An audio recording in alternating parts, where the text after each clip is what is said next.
De volta à estaca zero? Após a anulação das sessões do impeachment, o que acontece com o processo de afastamento de Dilma Rousseff? Ao vivo, especialista repercute a decisão do presidente interino da Câmara dos Deputados. Ocupação. Estudantes invadem ETEC de Taubaté e pedem melhorias na merenda. Os alunos disseram que vão permanecer ocupando a unidade de Taubaté enquanto for preciso. Prevenção. Segunda etapa da vacinação contra a gripe começa com estoque reforçado. Eu pensei que ia chegar aqui e não ia encontrar, mas graças a Deus encontrei. Todo mundo está tomando, né? Que bom. Em greve, funcionários da Fundação Casa fecham a Tamoios por melhores salários e condições de trabalho. Em Paraibuna, estudantes ficam sem aula por causa da paralisação do transporte escolar. Mais tempo. Volks de Taubaté renova a adesão ao programa de proteção ao emprego. Mais caro. Ônibus sobe 9% amanhã em Pindamonhangaba. Tarifa vai a R$ 3,50. Burro versus Águia. Taubaté e São José não saem do 0-0 no clássico pelo Paulista de futebol feminino. Com o empate fora de casa não é um resultado ruim. Então estamos com 10 pontos agora. Conseguimos nos manter dentro do G4 com esse empate contra o adversário forte. O Band Cidade começa agora.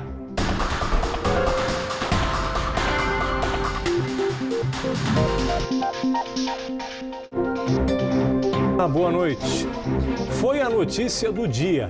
O presidente interino da Câmara dos Deputados, Valdir Maranhão, anulou a sessão em que foi votado e aceito o pedido de impeachment contra Dilma Rousseff.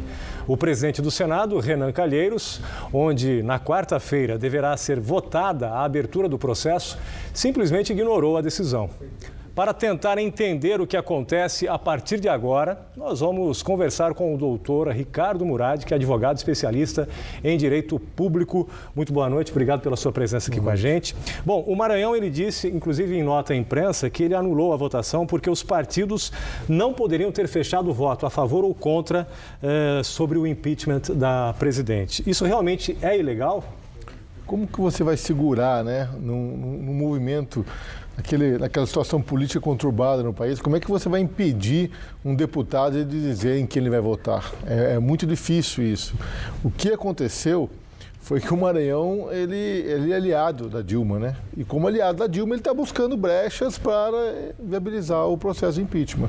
Quer dizer que não existe nenhum parecer legal que impeça os partidos de combinarem votos ali dentro antes da votação. Em toda a votação da Câmara isso acontece. Aliás, o próprio Maranhão fez isso. O próprio Maranhão divulgou o seu voto antes das eleições e o partido dele, aliás, ele foi contra o partido dele, né? O partido dele fechou a questão, esse é outro argumento dele também. E ele votou contra a orientação do partido. É o conchavo político, vamos dizer assim, né? Aquele debate em que se define para que lado se vai numa votação como essa. Então também não há nada legal de você declarar o seu voto antes da sessão. Penso que não. Certo. Outra coisa, ele também disse que a Dilma deveria ter tido o direito de se manifestar, ou a defesa dela, ir até o plenário e também fazer a sua defesa, uma última defesa antes do início da votação, o que não aconteceu. Somente o relator do processo, né, que pedia a admissibilidade do impeachment da presidente, que teve essa chance. Realmente isso foi um erro? Não, na verdade, o advogado-geral da União, ele fez a defesa da Dilma na sessão. O que ele está alegando é que ele queria ter feito por último. Em último momento ele queria ter feito. Mas se você analisar a sessão do impeachment do Collor, porque todas as regras desse impeachment estão seguindo o que foi feito no Collor, né? Você observa que isso não aconteceu.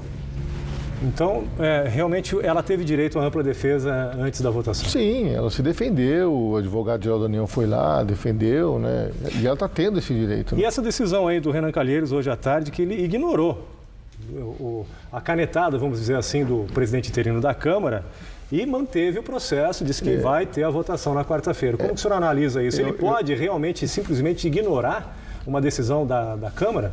Eu tenho muito receio dessa atitude que o Renan Calheiros tomou hoje, porque ele deveria, penso eu, ter parado o processo de impeachment e aguardado, porque a mesa diretora da Câmara pode derrubar essa decisão do Maranhão. Porque em tese, esse relatório simplesmente não existe, né? Porque a sessão em que ele foi votado simplesmente foi anulada. Eu tenho muito receio de que tudo que for feito a partir de agora possa ser anulado pelo Senado, possa ser anulado pelo Supremo. Inclusive o presidente interino acaba de dizer aí que ele vai ao Supremo justamente para impedir o prosseguimento do processo de impeachment no Senado. Como que o senhor analisa essa instabilidade política pela qual está passando o Brasil? É lamentável, né? É lamentável, porque nós estamos tendo uma crise institucional assim, sem precedentes, né? Você imagine o noticiário internacional, né? Outros países enxergando, vendo essas notícias, porque o Brasil está em evidência, né? Vai sediar as Olimpíadas daqui a alguns meses. Então, uma hora vota, depois sai o presidente, entra outro e cancela a votação. Quer dizer, é uma situação de crise institucional, né? Sinceramente, eu não sei como nós vamos sair dessa, mas vamos confiar aí que o Supremo acabe colocando a casa na ordem. A última palavra é do Supremo. É ele quem vai resolver todos esse imbróglio. Tá ok. Ricardo Murad, advogado, especialista em direito público, muito obrigado pela sua presença com a gente aqui no Band Cidade, segunda edição. Boa noite, professor. Boa noite, eu agradeço. Cerca de 200 alunos ocuparam hoje pela manhã o Centro Paula Souza, em Taubaté. Os estudantes protestam contra a alimentação oferecida pelo governo do estado e exigem a criação de uma comissão parlamentar de inquérito na Assembleia Legislativa para investigar um possível desvio de verba da merenda escolar. Na portaria, os cartazes de protesto. Durante a tarde, os alunos da escola técnica receberam alimentos de pessoas que apoiam a ocupação. O diretor da instituição e a supervisora da Regional de São José dos Campos estiveram pela manhã na unidade e conversaram com os estudantes. Fizemos uma reunião com eles. Eles fizeram algumas colocações da pauta com relação à questão da CPI da merenda, enfim.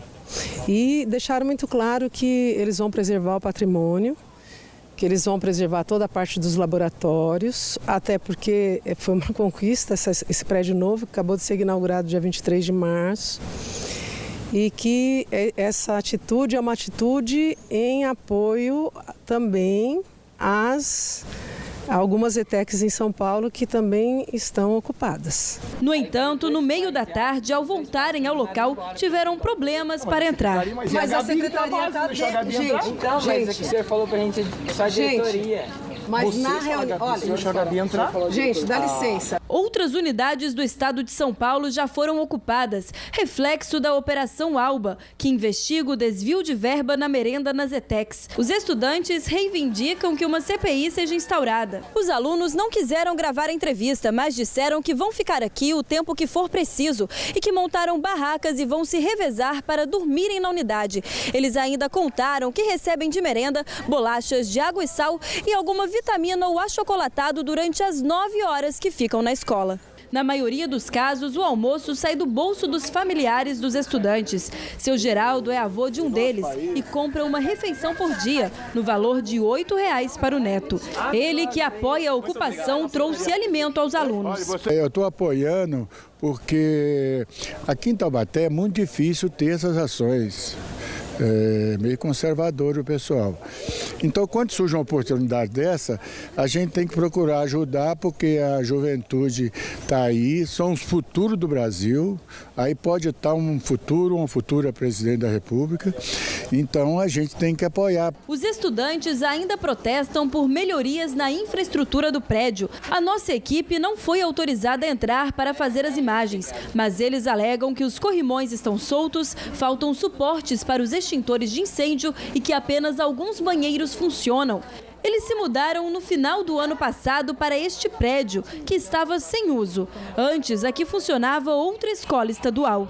Perto de onde eles estavam, esse prédio aqui é o paraíso. Agora é óbvio, queimou uma lâmpada, vai se adquirir a lâmpada para trocar a lâmpada. O corrimão ficou solto, vai se organizar, parafusar, fazer o que tem que fazer. Os alunos do período noturno do Centro Paula Souza de Taubaté irão se reunir em Assembleia Geral agora à noite, junto com os estudantes que ocupam a unidade, para saber se eles irão apoiar o movimento iniciado hoje pela manhã. Um casal foi preso em Campos do Jordão na tarde de hoje, suspeito de participar de roubos a um supermercado do bairro Vila Bernécia e também em 2 farmácias, postos de combustível e pousadas. Segundo a polícia, eles agiam com violência.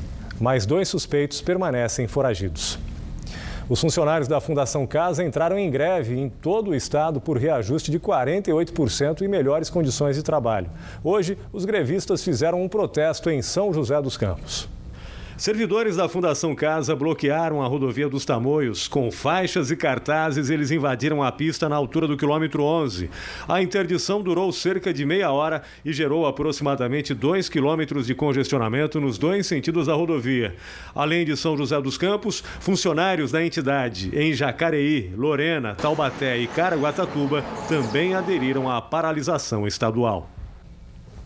Bom, em nota, a Fundação Casa informou que uma liminar determina que 70% dos funcionários mantenham as atividades. Caso contrário, uma multa de R$100 mil por dia será aplicada. Sobre o reajuste, a Fundação explicou que desde 2005 vem concedendo aumento acima da inflação. O transporte escolar em Paraibuna vai voltar ao normal amanhã. Hoje, cerca de 500 estudantes faltaram às aulas por falta de condução. Os funcionários da empresa responsável pelo serviço cruzaram os braços, alegando descumprimento da convenção coletiva. Na sexta-feira, deve haver uma reunião entre os motoristas, a empresa e a prefeitura. A seguir, tarifas de ônibus fica mais cara amanhã em Pindamonhangaba. E veja como foi o primeiro dia da segunda fase da campanha de vacinação contra a gripe. São 7h01, a gente volta em instantes. Até já.